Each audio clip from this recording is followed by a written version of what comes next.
Welcome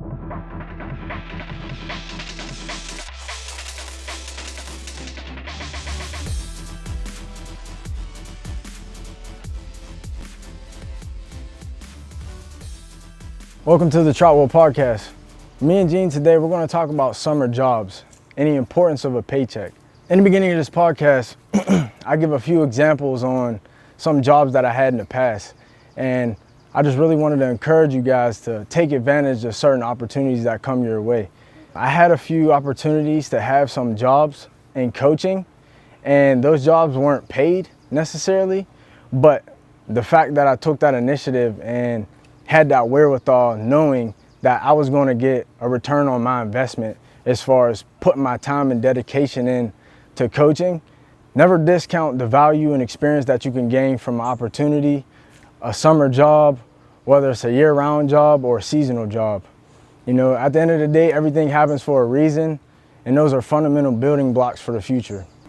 Welcome to the Trotwell Podcast, where we're going to have a spotlight on summer jobs.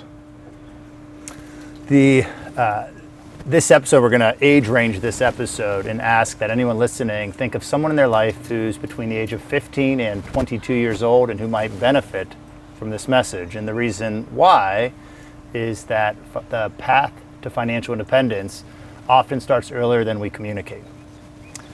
Jay, when I talk, I'm trying to do in my head how many high school classrooms I've spoken in, and it's hundreds. And I ask three questions. Every time I ask the same three questions. The first question is, what is the S&P 500? How many hands do you think go up? Maybe one, maybe. One is a great answer, one or none. No one knows. The second question I ask is, does anyone have a Roth IRA? How many hands do you think go up? Zero, maybe one. Maybe one like again, but often zero. Very slim to none. People don't know. I ask a third question. I say, does anyone have a job? How many hands do you think go up? Probably half. I think maybe half. Half to all. In some classrooms, every hand goes up. Every student has a job. And that's why for this episode, we're zeroing in on that third question, jobs and what we can do with them.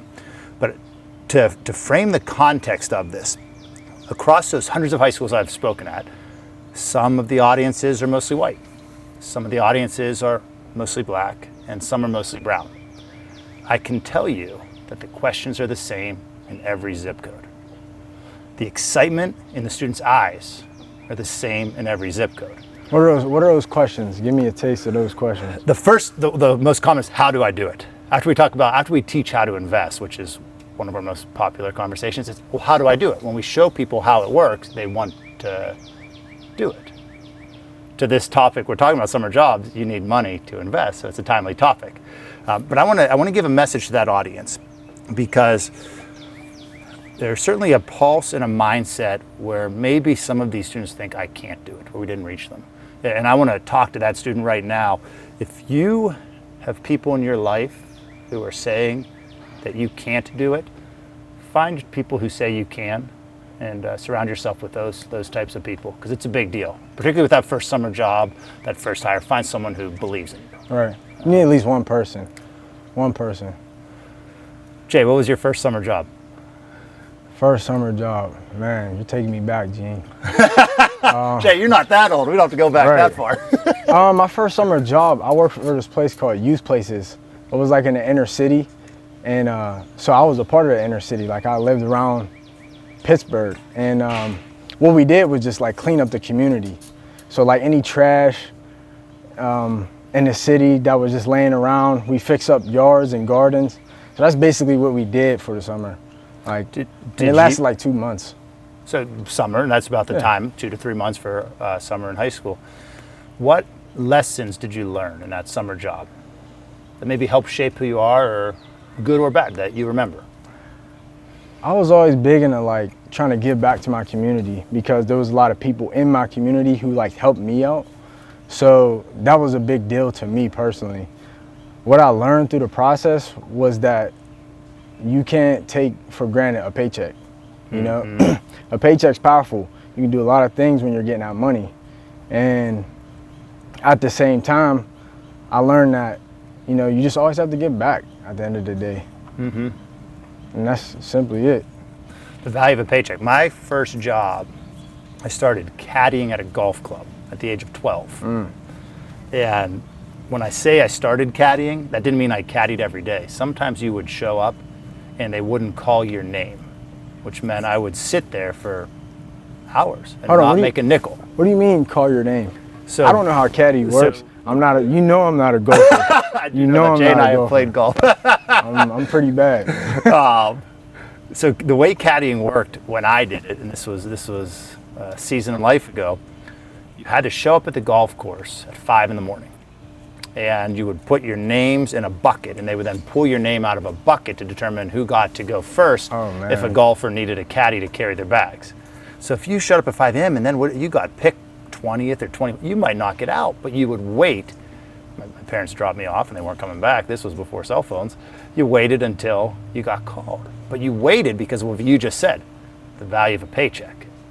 You waited hoping you would get that chance to earn money. And it was exciting when you did. As we're talking, a thought just popped in my head. One of my favorite memories of caddying was there was this snack called the honey bun. And I would always get one after I finished caddying. Because after a hard day's work, it's okay to say, hey, thank you every now and then. Honey bun with the white cream on it, or was just the glazed? Just the glazed. Hey, the glazed ones are fire. They're good.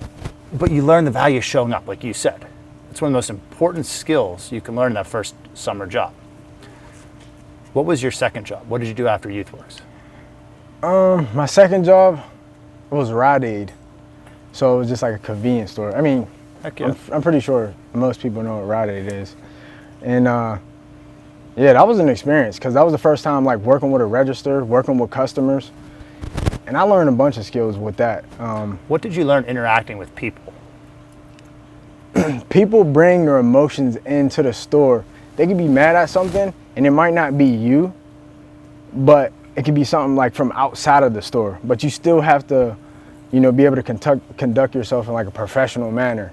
So it was like more so like biting your tongue, and you would just have to have some emotional intelligence to know, like some people just have like a long day, they come in the store, might be stressed out, and you just have to try your best to make them feel like they're the only person in the store at that point, And that just makes them feel, even though it's something small, like just being a cashier, it's a big deal. Like some people say like, man, you asked how I was doing, you helped me point out my product that I needed, like that goes a long way, I never underestimate the value of a good deed, right, in any arena. Your next job, bank teller? Bank teller, yeah. First call YouthWorks, bank. Rite Aid, the bank. Yeah, just inching up. Hold on, no, it wasn't the bank. It was it was LA Fitness. I worked at a gym. Yeah, okay. Yeah, LA Fitness. Were you a trainer at the gym? No, I was not a trainer. Although I can train, I coach football, but no, I wasn't a trainer at the gym. I worked like the front desk. I check people in. I'd collect payments on accounts. Clean up the gym, say hi. This is a great example. We just, in 2 minutes' time, walked through 4 experiences. Cash isn't the only currency. You got paid in all 4 of those jobs. Yeah. But you also learned critical life skills. Critical skills. The communication, every customer matters. When I was caddying, I learned some of those same skills because golfers aren't always happy after they hit a shot. Sometimes they hit a shot that doesn't go where they plan, and they sometimes blame the caddy for that shot, or they blame the caddy, or they channel that emotion. Oh, so I had a very narrow window on that job because, and the reason we're filming here at a pool is I then spent years lifeguarding, coaching swimming, and managing a pool. And I think that's an interesting segue from the summer job concept because it wasn't work. I had so much fun, Jay, it wasn't work, but I was getting paid. And I think that's a neat thing. If a high school student right now or a college student can find that blend of gaining critical life experiences, because you've got to show up. You've got to be on time, no matter whether it's Rite Aid, the golf course, YouthWorks, or lifeguarding at a pool. There are people who are depending on you being there.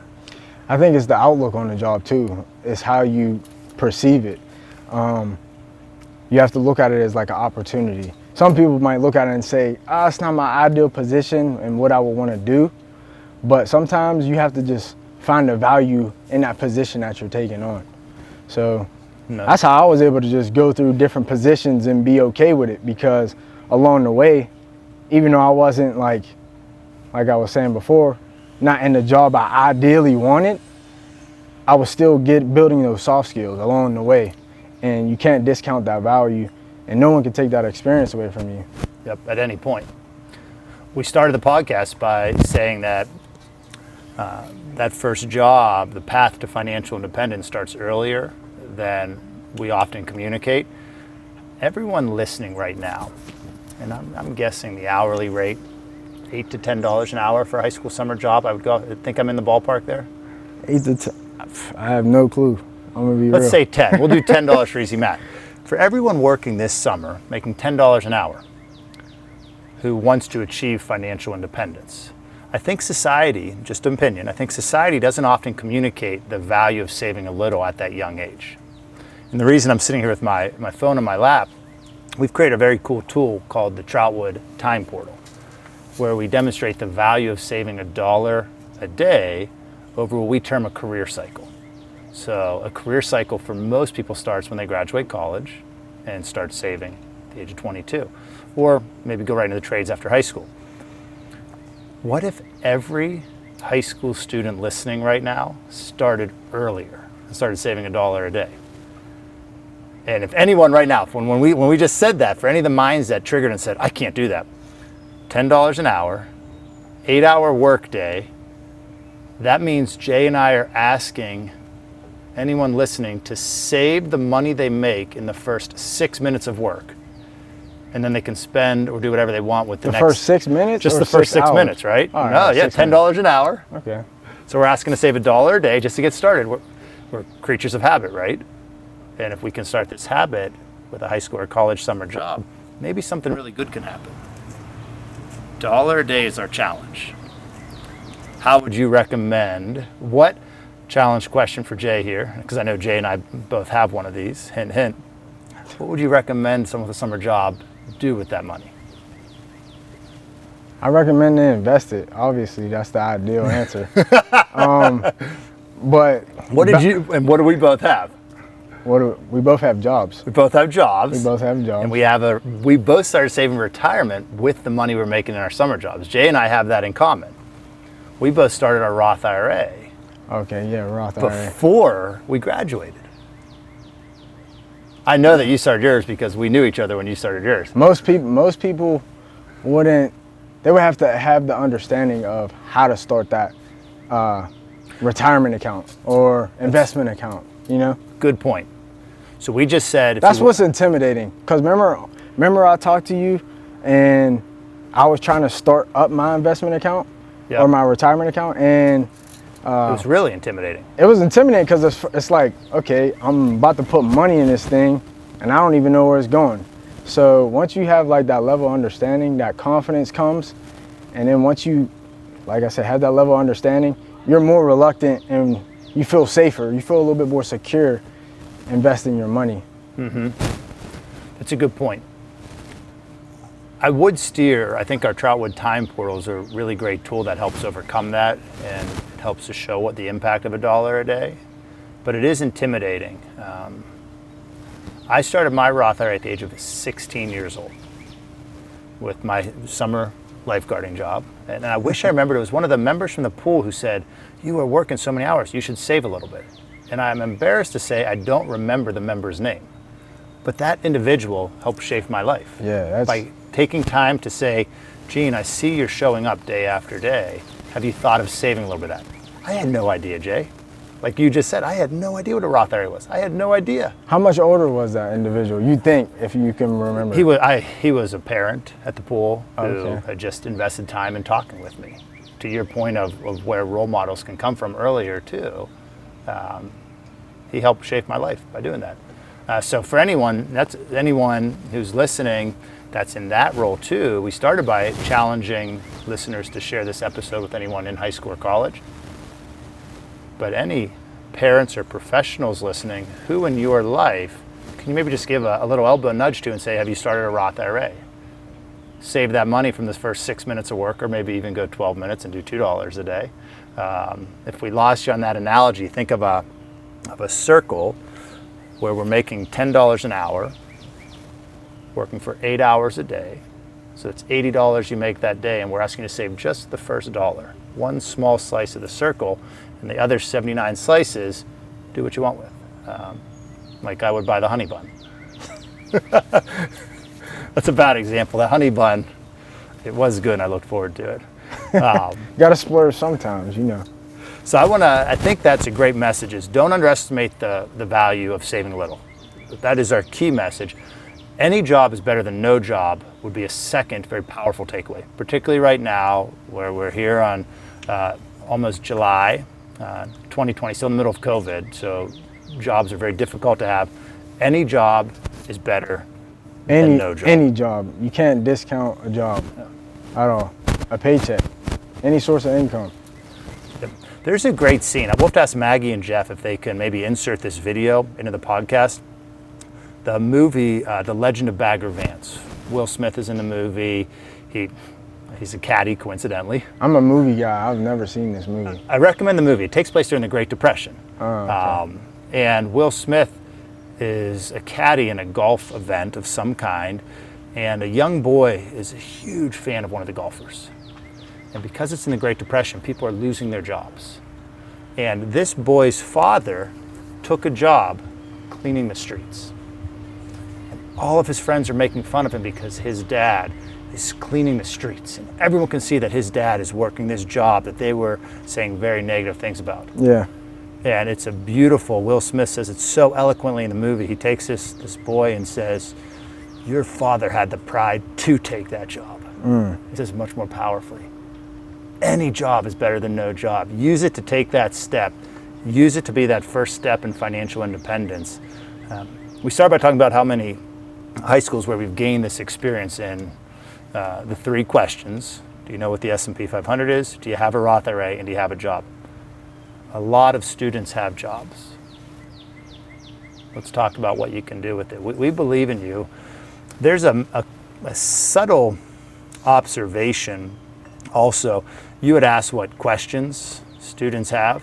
Yeah, what are some questions they have when you start bringing up, do you have a Roth IRA account, or do you know what investing is, or what the S&P 500 is?